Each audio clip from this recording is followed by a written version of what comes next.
this video, we're going to be mounting the fork guards. It only requires the use of a number 2 Phillips.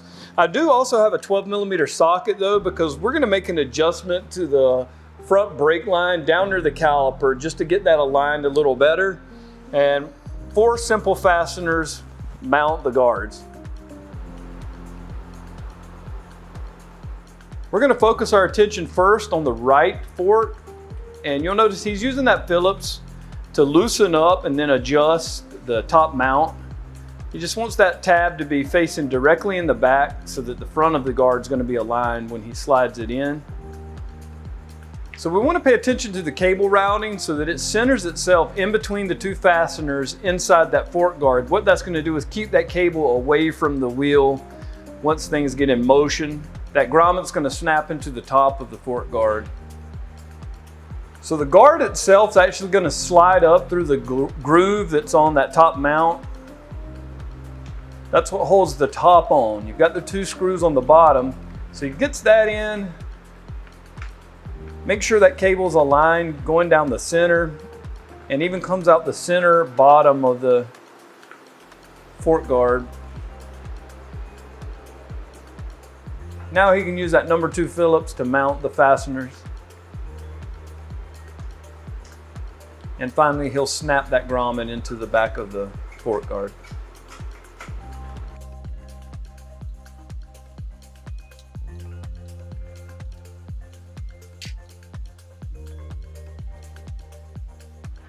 Now that we turn our attention to the left fork, one thing we're going to do is make an adjustment to that brake line. Sometimes the elbow's sticking out.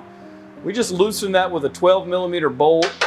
It might leak just a little bit of brake fluid. Keep in mind that is caustic, so you don't want to get that on your skin. Make sure you clean that up. Windex or even water can dilute that and clean it up.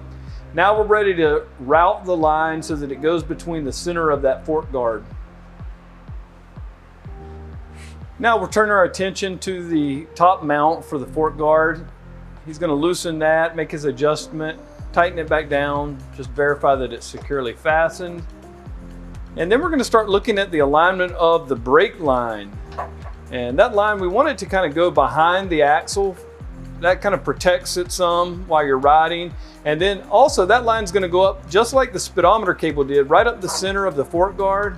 And there is a top mounting point that brake line protector is going to click into.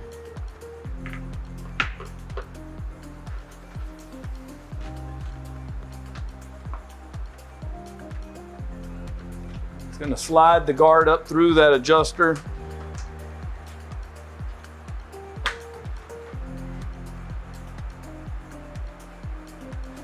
And then use that number 2 Phillips again to put the fasteners in.